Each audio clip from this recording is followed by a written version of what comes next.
Throughout this presidency, Donald Trump has looked to Wall Street to be the leading economic indicator of whether you need stimulus. But now, in a strange twist and turn, Wall Street is becoming the biggest advocate to get you stimulus as well. As one viewer said, when the rich people don't get their way, they start crying louder than anyone else. And now, as Wall Street says we need stimulus more than ever, where's the focus? It's on Congress. And this is the debut of our new show here on LALATE, Street and Stimulus.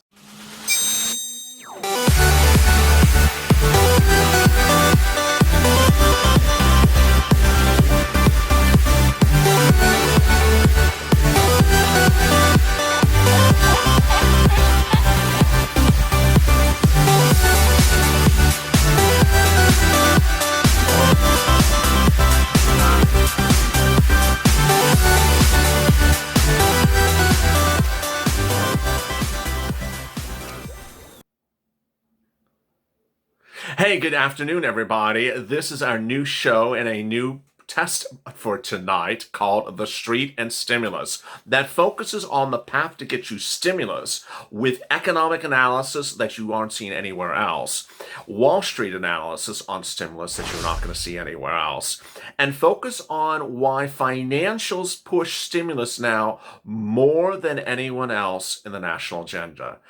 It's a really exciting day, and I'm so glad you tuned in for this debut of Street and Stimulus. Go to the Funds channel, subscribe, because we're going to get through this together, and we're going to get to the other side. Also, like this video. In this debut video, I'm going to focus on why Wall Street believes you need stimulus, and why Wall Street is being more louder than ever before to advocate for stimulus right away. I'll go over what the economic indicators today say about stimulus, and why they say you need stimulus in a broad scope and a comprehensive manner right now. It's in times like this that you need coverage of the issues like this, as people like Steve Mnuchin or Larry Kudlow or Mark Meadows perhaps don't give you a complete understanding of where the economy is with your stimulus. All right, let's get to the breaking news. The breaking news is that major economic announcements today were great, but those were based upon the first stimulus package, and economists, including and myself, are now saying that was then, we need something now. Here's what's going on. When you talk about stimulus and its impact on the economy, some types of stimulus get right in the hands of millions of Americans right away, and that's a stimulus check. It could land in your hands within 10 days if you're signed up for electronic receipt, if you're on SSDI, SSI, and Social Security and railroad benefits.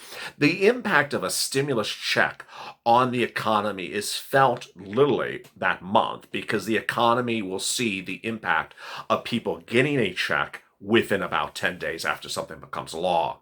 The impact is seen upon consumer spending, it's seen upon rent, it's seen upon utilities, it's seen upon basic consumer staples. Basically, if you have the money, you won't be homeless, you won't be on the street, you'll be able to afford things that you need to pay for. That's one type of stimulus when we're looking at its impact. The other type is slower in its impact on the economy, and those are FPUC, Enhanced Unemployment Benefits, hazard pay, PPP, EIDL grants, and EIDL loans. The impacts of those aren't shown in the economy until several months thereafter. And so as you sit here today, and you sit here tonight, what we're seeing today in the new economic numbers released today are the result of the first stimulus package. So what you're seeing as you sit here today is the impact on the economy of the first stimulus package, not the second stimulus package. New economic details released today are absolutely categorically great news, but they're not the great news about anything that has been done recently. The GDP, the gross national product of the country, shot up substantially today, over 33%, after it sunk 33% or 32% when the pandemic hit. The number was higher than Wall Street expected, and it showed that the economy rebounded higher than it recessed when the lockdowns were issued. Now, that's showing you up to September.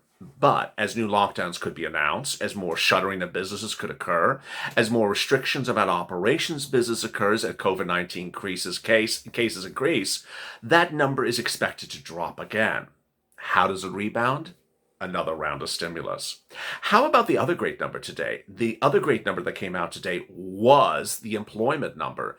New jobless claims dropped to its lowest level since the pandemic started. Before the pandemic, we were about 200,000 new jobless claims per week, and today it came in the low 700,000. This is incredible, great news. Best number since March. But that only works when there's jobs. And if there's business shuttering, if there's lockdowns, if there's closures, if there's cold weather and you can't have the businesses operate outside in the way we've done over the summer months, guess what? Those jobless claims will increase. Remember, that number is new jobless claims. Last week's number was said to be promising but confusing because a lot of people had ran out of UI benefits and switched over to PUA. But ultimately, as more businesses suffer problems in those winter months, unemployment will continue. That's why you need a second stimulus package. Now, what's important as you sit here today for the street and stimulus is that the second stimulus package only provides unemployment assistance to early January. So as you say, okay, well, maybe unemployment numbers are better, but if they get worse, we have unemployment set up with a stimulus package. No, the second stimulus package ends for unemployment in mid-January. So under that regard, you need a third round of stimulus checks. There's third round of FPUC, a third stimulus package. Now let's turn to hazard pay, which is a big issue. Hazard pay is the money that's paid to essential workers. And as a new pandemic looms, as a new series of lockdowns come around the corner, you need to pay those frontline workers. You need to give them bonus pay, hazard pay, whatever you call it. And ultimately, what we've been seeing in recent weeks, as covered on this channel, is that a lot of businesses don't want to pay bonus pay unless they're making a lot of money. Here's an example. When the pandemic first hit in March, certain supermarkets had people down the street, around the corner, 20-minute waits to get in, 2-hour waits to get in, hundreds and hundreds of people in line worried that food and groceries are going to run out. Now, if you go to a grocery store, there's no lines. Now, if you go to a grocery store, there's less people there than normally were there. So are those businesses paying bonus pay, hazard pay? No. And so the concern is that it may be hard to get people to work in these situations, and it may be hard to have these businesses operate in these current levels. Next, there's stagflation and COLA that is causing big concern for viewers of this channel. And Wall Street has reacted accordingly and wondered, okay, how do we deal with stimulus when we have a COLA issue or a cost of living issue? What's going on? What's going on is if you go to the supermarket lately, you'll notice milk is more expensive. You notice that eggs are more expensive. Prices have gone up, but you're not making more money. That's what's called stagflation. The inflation's kicking in, but the economy is stagnant or going down. And the Federal Reserve said you can't have that because that could lead to a depression or a recession. It's not a good thing. And the way you get around that is stimulus. You ensure that the businesses are not overcharging or gouging because they need to recoup their lost earnings for earlier this year, which is what they're doing. That you give them stimulus so that they just feel more financially certain and comfortable that they don't have to raise milk from $2.50 to $3 or whatever you see this increase in where you live. What's important to understand is that you're owed stimulus, and that with the street seeing the concern, they're expressing the concern on a daily basis. Wall Street, several times this week, has been very volatile. And leading economic indicators and myself are predicting that Wall Street will continue to be volatile over the next couple of days as they see the lack of stimulus floating through this economy. Three major factors at issue: lack of stimulus, uncertainty election, and rage of the pandemic. Rage of the pandemic is tied to the issue of new lockdowns. And if you have new lockdowns, you have businesses closing down, where is the stimulus for them? So of those three factors, really two of them are stimulus, and the other one, the virus, is not stimulus. And with that, Wall Street says, hey, you need a second stimulus and you need a third stimulus. What's important to understand is that that relief is needed now, because ultimately what happens on election night, Wall Street still has those two other factors.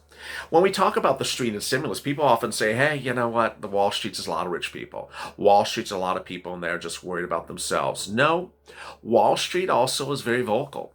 Wall Street's very vocal about the economics of the situation. And as we've seen in recent weeks, when it comes to politicians, They often don't look at economics. When it came to Mitch McConnell when the pandemic first hit, he says, I don't think I need to give stimulus. I don't see anyone struggling. I don't have enough economic data. Well, now we do. And now we understand the whole gamut of where it is, but there's a lot more to be told. And if you like this video, drop a comment. I'd love to hear a reaction to this debut test video. If not, I'll bring back Pelosi versus Venusian. Go to the front of this channel and subscribe. Subscribe because we're going to get through this together and get to the end of this pandemic financially with our feet on the floor. Also like this video. Coming up next is Evenings LA. As always, stay informed, stay smiling, and stay of LA for more.